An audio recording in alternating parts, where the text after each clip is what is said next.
Most leaders I know are trying to do good work. There's no surprise there.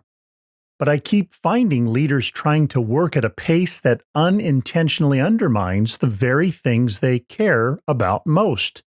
We want trust, depth, resilience, and lasting fruit. But we often try to grow those things in a great hurry. And life just doesn't work that way.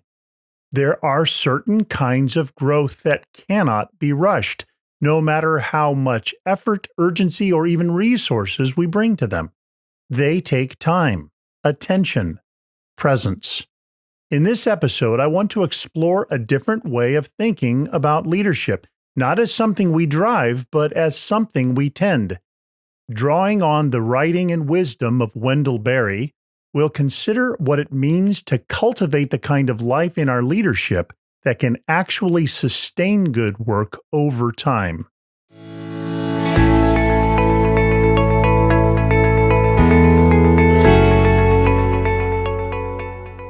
Hello, friends. I'm Alan Fadling, and you're listening to the Unhurried Living Podcast, where we inspire you to rest deeper, live fuller, and lead better. Now, before we begin, if you find this podcast helpful, I'd encourage you to subscribe on YouTube, Apple Podcasts, Spotify, or wherever you happen to listen. It's a simple way to help these conversations reach other leaders like you. And I hope you've been finding these monthly monologues helpful. They've become one of my favorite kinds of writing lately. I wanted to share a little about their genesis. Most of my writing, whether books or articles or podcast scripts, begins in my journal. At least the seeds or the raw material of what I eventually share starts there. In this way, my writing starts as a personal reflection, a prayerful interaction with God.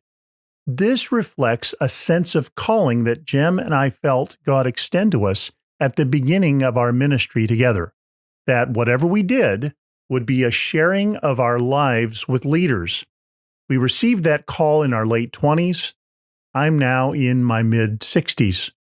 What this has meant is that the care of our own souls has never been incidental to our work. And we don't believe that the care any leader gives to his or her own soul is incidental either. The greatest resource you bring to your leadership is the quality of God's work in you. Your life being transformed by Jesus, and your cooperative participation with Him in that work. So now, turning back to these monthly monologues, they begin as excerpts from my journal, personal reflections on meaningful spiritual readings or biblical passages. I currently have something like 300 pages of these excerpts gathered for future development into publishable writing. And in these monologues, I'm choosing the ones that I have felt most timely and meaningful in this season of my own life and leadership. Today, I want to share some insights from Wendell Berry, a Kentucky farmer and poet whom Eugene Peterson often encouraged leaders to read. Eugene, who spent his life as a pastor, used to say that when you read Berry, wherever he says farm, you can think church, and where he says farmer, you can think pastor. I've come to believe that leaders in non-church settings can make a similar translation, organization and leader instead, and they can gain a great deal of benefit as a result. And so, before we turn to Berry's words, let me say a word about why I think this matters for your leadership.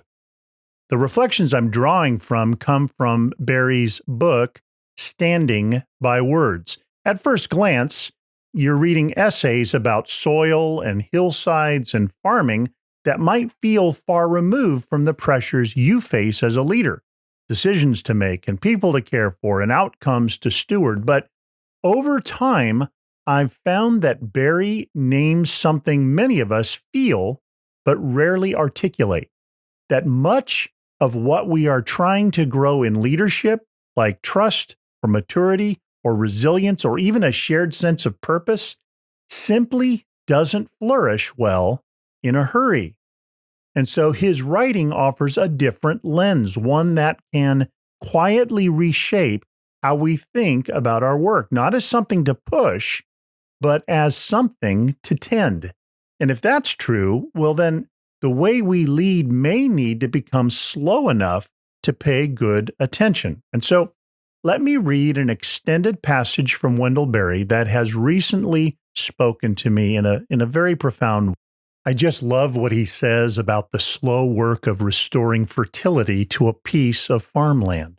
He says, in the processes of most concern to agriculture, the building and preserving of fertility, nature is never in a hurry. During the last 17 years, for example, I have been working at the restoration of a once exhausted hillside. Its scars are now healed over, though still visible, and this year it has provided abundant pasture, more than in any year since we have owned it. But to make it as good as it is now has taken 17 years. If I had been a millionaire, or if my family had been starving, it would still have taken 17 years. It can be better than it now is, but that will take longer. For it to live fully in its own possibility as it did before bad use ran it down may take hundreds of years. What Berry labels as fertility can be carried a little further into the lived experience of a church, a team, or an organization, not as an ideal to chase, but as something we notice and then tend. It starts to look like lives that are quietly becoming fruitful, not just busier, but more alive. People who are growing in their capacity to love well, to tell the truth, to contribute from a place that feels rooted rather than pressured. It feels like a life-giving environment. It's not perfect, it's not without its challenges, but it's a place where people are not steadily depleted. It's a place where conversations, even hard ones, can leave a person just a little more grounded, a little more clear, a little more respective. There is a generative quality. For example, new leaders emerge not because they're recruited into roles, but because something in them has been nourished long enough to begin offering itself. Initiative rises not out of urgency, but out of life.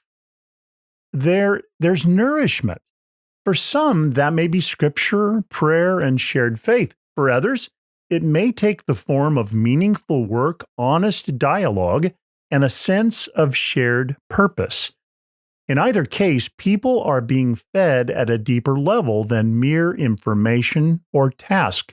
Now, much of this remains hidden. You might not always see it immediately in metrics or dashboards, but over time, you begin to sense a deeper vitality, less reactivity, more steadiness, less anxiety, more trust. A team or community that can absorb strain without fragmenting. There is a renewing effect. People who were tired begin to recover. Those who felt stuck begin slowly to move again. There is fruit, but it comes in season. And there is a kind of quiet goodness to it all. It's hard to measure, but it's unmistakable. A sense that this is a place where life, deep, meaningful life, is genuinely possible. If we were to keep this simple and livable, 3 quiet, steady movements a leader could actually carry into a week, these 3 feel like the strongest. First, stay rooted in your deepest source. Your leadership is drawing from somewhere. For many of us, that is our life with God, returning in prayer, in scripture, in a few unhurried moments of honest presence. For others, it may begin with a commitment to live from what is most true rather than what is most urgent. However you name it, tend the place you draw from. Over time, the quality of that hidden life becomes the quality of what you offer to others. This is what it looks like to lead from abundance rather than out of scarcity. Second, Give your attention before you give your direction. In meetings and conversations, resist the reflex to move quickly to answers. Ask one more question. Listen a little longer. People rarely flourish because they're managed well. They flourish because they are known. And often the clarity we're trying to provide emerges as we slow down enough to truly hear. And third, stay long enough to learn from what you've done. It's easy to move on once something's finished, but the deeper learning comes afterward. Circle back. Notice what your decisions are producing in people, in the culture, in your own soul. Let outcomes teach you. This kind of staying turns leadership into an apprenticeship where experience over time becomes wisdom. Now, none of these are dramatic shifts, but they are the kinds of practices that, over time, begin to restore a deeper kind of fertility, the kind of life that can actually sustain good work. And over time, you may begin to notice something changing, not just in what you're leading, but in the life that's growing there. Next time, I want to explore what kind of life in us can sustain that kind of work over the long haul.